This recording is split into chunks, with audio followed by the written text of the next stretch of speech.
We made USAA insurance for veterans like James. When he found out how much USAA was helping members save, he said, "It's time to switch." We'll help you find the right coverage at the right price. USAA. What you're made of, we're made for. Restrictions apply. Welcome to the Awakening Women podcast. I'm your host, Leanne Oaten, and former therapist with a background in counseling psychology. This podcast is for strong, high-achieving women who want more in their lives and relationships, who are ready to rise to the next level of growth, healing, and evolution. Nothing changes until you change. And when you change, everything else changes around you as a result. If you're done with feeling powerless within the chaotic and toxic dynamics in your relationship and don't even know where to begin with making changes, I've got you covered. I know you've tried everything, including counseling, watching hours of videos, and reading stacks of books on narcissism, and find that all it does is leave you feeling even more stuck and in the same place. None of these things work when you're living with a narcissistic spouse because the root causes of the symptoms are not being addressed. As with physical health, there is an emotional, physical, spiritual, and psychological component to healing and overcoming the problematic symptoms and pain you're facing every day in your life and relationship. If you're ready for a direct, no fluff, no nonsense approach to take you into your personal power and take back your life, you are in the right place. Let's get started with today's episode. All right, this is a quickie episode where I'm going to answer a couple of questions I got in the Awakening Women channel on Instagram. If you're not on my Instagram account for Awakening Women, head to Awakening Women Official, and hopefully you will see where you can hop into my channel, which is a little private chat that's off the main feed, so it's kind of cool. And I asked, what subject would you like me to cover on the podcast? So I'm going to cover two of them here. How can women balance a man-child for a husband and my self-growth? That's the question of the hour. And the next one is, how do you work on yourself while you are deciding to leave? So they're both kind of similar thread and in the same vein. So honestly, this is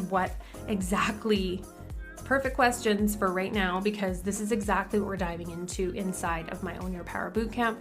It is kicking off today. So today is Monday. You can still get in at this time. Just head to the link in the show notes and jump in, because this is exactly what I cover inside of this bootcamp is how do you do this work? What do you do while you're in this situation and you don't know what to do?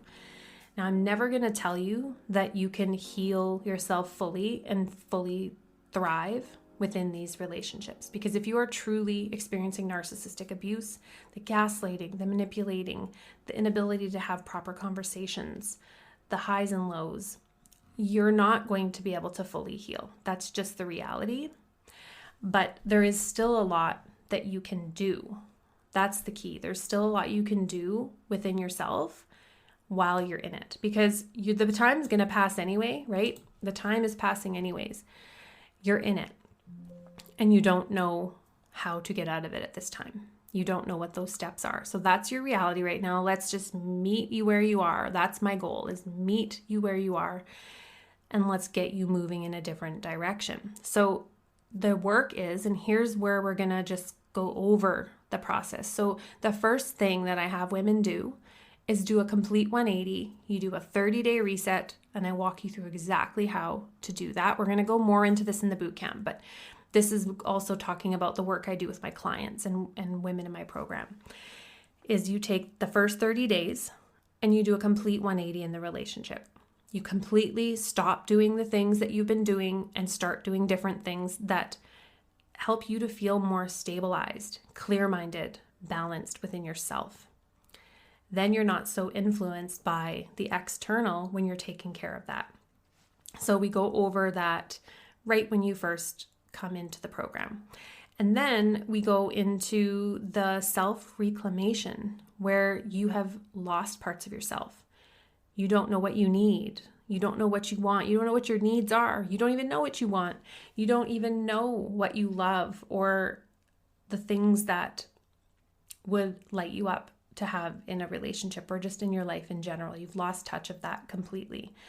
And so we go into the holistic self-reclamation process and how to reclaim parts of yourself mentally, physically, spiritually, and emotionally.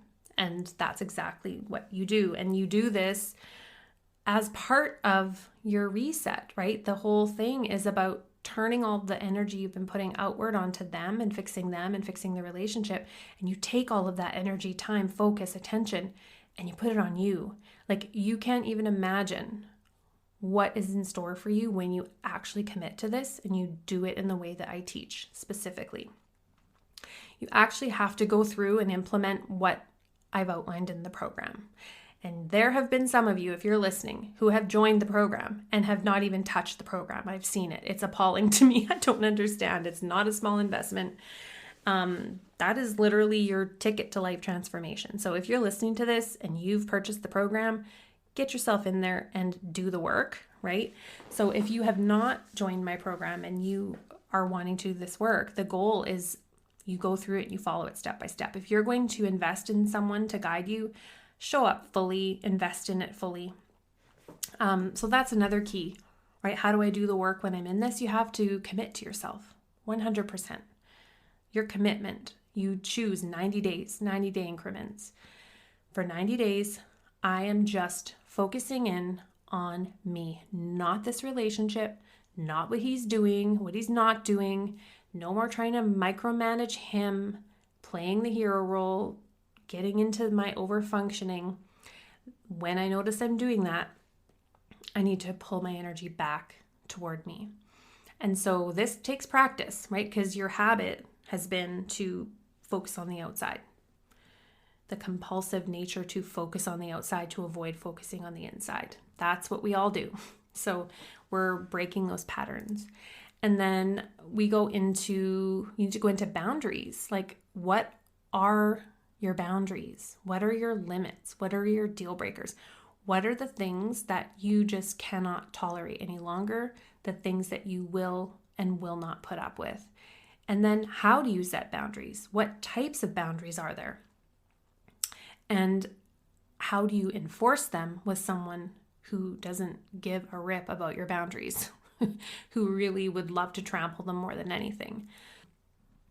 Really get clearer on that and it's kind of like learning a whole new skill to learn about your boundaries, your internal boundaries, the ones that you set externally for yourself. And then the next phase into that is going into your no matter what plan. Like, you may not be aware or know what it is that you're going to do in the future. You don't know what's in store for you. You don't know what the answers are yet. That's okay.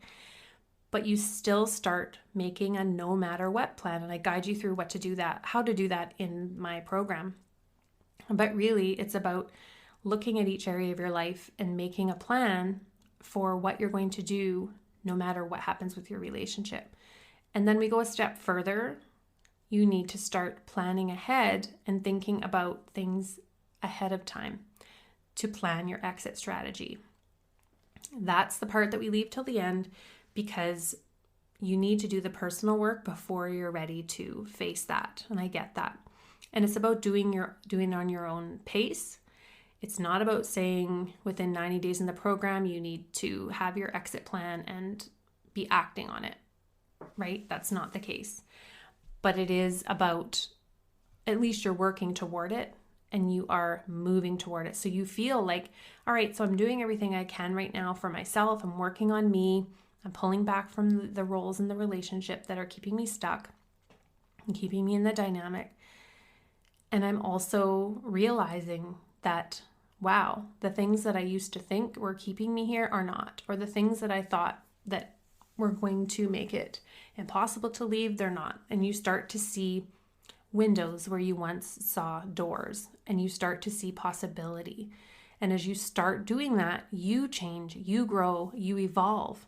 And so the natural progression of this, if you have a partner that is, maybe they are willing to grow, if they have true narcissism, though we have to not put any like false hope into this, that's going to change them. It's not, but it changes you. So if you have this thing in the background of your mind, which many women do, so let's just talk about it, is like, will they change? Can they change? Maybe they can change because I've seen change in them. I can see it. But you changing you will start to really be able to see more clearly that no, this person is not capable of change. And wouldn't you rather get to that place on your own so that it just feels like your natural evolution to outgrow the relationship if it does not change, right? Rather than trying to force and push something you're not ready for, let's strengthen you, help you get the confidence to see your situation more clearly. So therefore, then you can start making different decisions. And nobody's going to tell you to leave. If you're in my program, nobody's going to tell you that. Of course, I would never advise anyone to stay and try to make an abusive relationship work. Never. But where you are now, if this resonates with you, you just don't know where to go. You don't know if maybe you're making too big a deal of things, or if maybe it's not that bad, or maybe if it's going to be worse if you leave. Like, will it actually be better if I leave? Might be part of the questioning. And so that's what the work you need to be doing, is unearthing that part and seeing how your past has become part of this relationship you're in, or your patterns in relationships. We have to break those patterns within ourselves so that we don't keep repeating them with someone new later down the road. So it all starts with doing the work within ourselves to know what are the things like that I am not, like I cannot put up with for my whole life. Like if I'm with this person, what are the things that he does or doesn't do or he should do that I cannot live with for the rest of my life if they don't change, right? So it's a really important thing for you to ask yourself. That's something to really contemplate. What are the things that I could live with that are kind of preferences, or things that are annoying but they're not that big of a deal, or the things that I know I absolutely can no longer live with. And get really clear on that. That's a simple exercise that you can do right now to just get clear on your situation and really anchor in the reality of what you're living with instead of minimizing it. So just a quick episode to address that. Like, what is the work while you're in it? That's the work. It's really stopping those patterns that keep you in the cycle. So if you'd like to join the Own Your Power Bootcamp, you still have time to jump in. The link will be in the show notes. And this will be 3 days of doing exactly what we're talking about here. What is the inner work to do while I'm still in the relationship? So make sure you get yourself in that bootcamp, and I will see you inside. Take care. Thanks so much for tuning in to this edition of the Awakening Women podcast. If you love this episode, please take a moment to share it and leave a 5-star rating and review. If you're ready to take your next step, head to the link in the show notes to sign up for my latest free class. Also, be sure to follow me over on Instagram at Awakening Women Official and join the conversation. Thanks so much for tuning in, and I'll catch you again in the next episode. Take care of yourself in the meantime, and I'll see you online.